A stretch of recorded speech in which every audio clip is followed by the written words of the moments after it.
শুরুতেই জানাবো সংবাদ শিরোনাম। এবার দেশবাসীকে নতুন বার্তা দিলেন ডক্টর ইউনূস।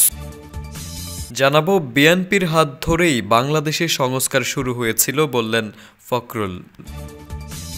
অন্তর্বর্তী সরকারের প্রধান উপদেষ্টা অধ্যাপক মোহাম্মদ ইউনূস বলেছেন, বিজয় দিবস কেবল গর্বের দিন নয়, এটি আমাদের শপথেরও দিন। সোমবার মহান বিজয় দিবস উপলক্ষে দেওয়া বাণীতে তিনি এ আহ্বান জানান। অধ্যাপক মোহাম্মদ ইউনূস বলেন, আজ ১৬ ডিসেম্বর বিজয় দিবস। এ দিনটি বাংলাদেশের ইতিহাসে অত্যন্ত গৌরবময় ও স্মরণীয় দিন।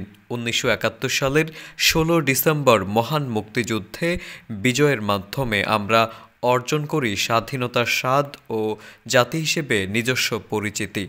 লাখ লাখ শহীদের রক্ত ও ত্যাগের বিনিময়ে আমরা পেয়ে যাই আমাদের কাঙ্ক্ষিত স্বাধীনতা। তিনি বলেন, বিজয় দিবস কেবল আমাদের গর্বের উৎস নয়, এটি আমাদের শপথেরও দিন। শপথ আমাদের একাত্মবদ্ধ থাকার, দেশের সার্বভৌমত্ব রক্ষার এবং মুক্তিযুদ্ধের চেতনা ধারণ করার। প্রধান উপদেষ্টা বলেন, আজকের এই দিনে আমাদের স্বাধীনতার সংগ্রামের বীর শহীদদের শ্রদ্ধার সঙ্গে স্মরণ করি এবং তাদের আত্মত্যাগের প্রতি সম্মান জানাই।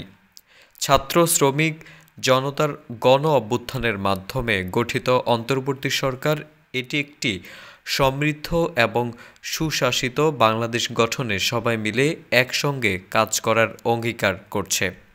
আমাদের দেশকে আরও উন্নত ও শক্তিশালী করতে এবং স্বাধীনতার পূর্ণ সুফল ভোগ করতে আমরা বদ্ধপরিকর। এদিকে বিএনপির হাত ধরেই বাংলাদেশের সংস্কার বা পরিবর্তন সবকিছু শুরু হয়েছিল বলে দাবি করেছেন বিএনপি মহাসচিব মির্জা ফখরুল ইসলাম আলমগীর। রোববার রাজধানীর ইঞ্জিনিয়ার্স ইনস্টিটিউশন মিলনায়তনে এক আলোচনা সভায় তিনি একথা বলেন। মির্জা ফখরুল বলেন, অনেকে সংস্কারের কথা বলেন, অথচ সংস্কার শুরু করেছিলেন শহীদ রাষ্ট্রপতি জিয়াউর রহমান। তিনি বহুদলীয় গণতন্ত্রের প্রবর্তনের মধ্য দিয়ে এই সংস্কার শুরু করেছিলেন। প্রতিটি সেক্টরে তিনি সংস্কার করেছেন। অন্তর্বর্তী সরকারের উপদেষ্টাদের সমালোচনা করে তিনি বলেন, এখন তারাই আমাদের সংস্কারের কথা শোনান। আমাদের ৩১ দফার পর আর কোনো সংস্কার থাকে না। দ্রুত নির্বাচনের মধ্য দিয়ে সংস্কারের পথ সুগম করুন। বিএনপির মহাসচিব বলেন, ভার্চুয়ালি নয়, সবার প্রত্যাশা দ্রুত সশরীরে উপস্থিত হয়ে আমাদের মধ্যে তারেক রহমানের বক্তব্য শোনা যাবে।